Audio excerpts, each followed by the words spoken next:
can be only one car. The Koenigsegg 1-1, and the total number of 1 that I have said thus far is 6. Widely recognized as the world's first megacar, the 1-1 is the result of one man's ambition to break the boundaries of the hypercar, Christian von Koenigsegg. A technical mastermind, a brilliant engineer, and a man with a vision and a set dream.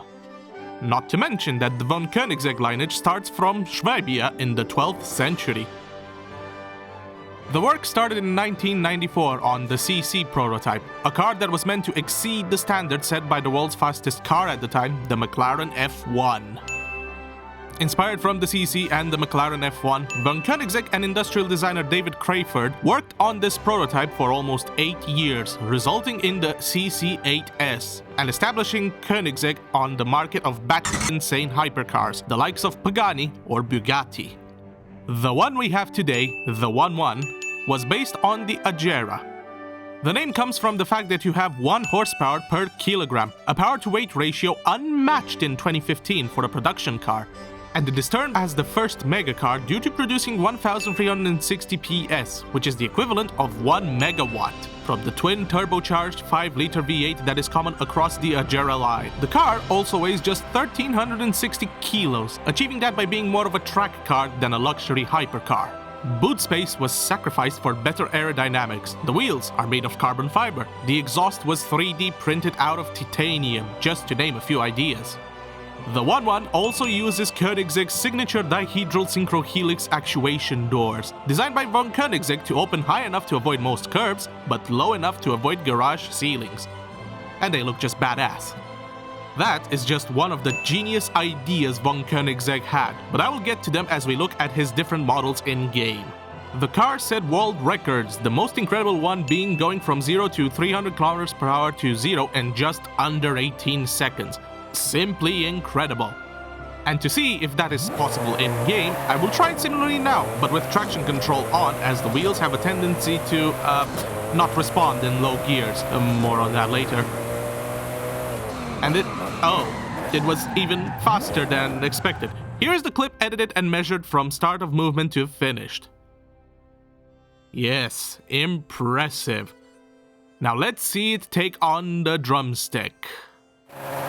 And away Dapper Dan goes, and oh dear, he is really struggling to get it off the line. Having that amount of horsepower at the rear wheels only does have that effect. But God, isn't it a beautiful looking car? And also very quick, making quick work of the meaty part, and oh, that's already over with the bone part. Oh. Now let's see the ankle part. One wrong move and it's the ditch. Nice and easy, second corner keeping it tight. The S-bank going flawlessly. Round the 108 here, very gentle throttle control as you see here. Yeah, it loses grip very easily if you floor it at such low speed. Dan almost flunks it but regains control as he goes across the line.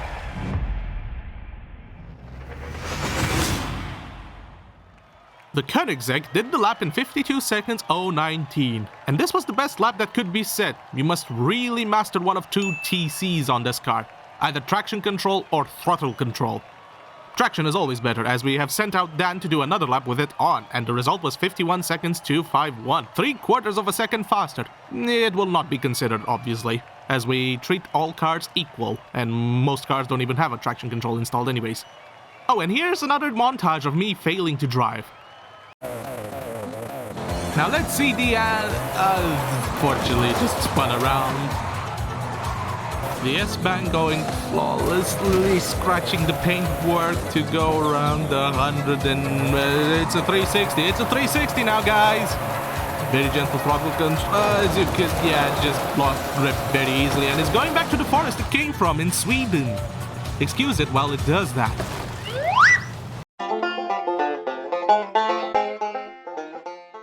Now, let's proceed with the test. Again, throttle control, extremely important. This car wants to send you spinning as it zooms past the camera at 254.41 kilometers per hour. Oh boy. not losing any momentum as it heads straight for the distance test, and boy, do we have a flyer! 463.85 meters. To put that into perspective, that distance is slightly longer than the height of the Kirkjufell mountain in Iceland, used in that one show about thrones, which ended up looking like a porcelain throne.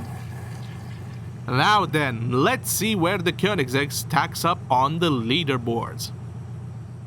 The Koenigsegg 1-1 comes in place number 1, shattering the record set by the previous title holder, the Veyron Grand Sport. Thank you for watching. Next time we will have a special episode comparing not one, but two obscene... I don't even think they classify as cars between each other.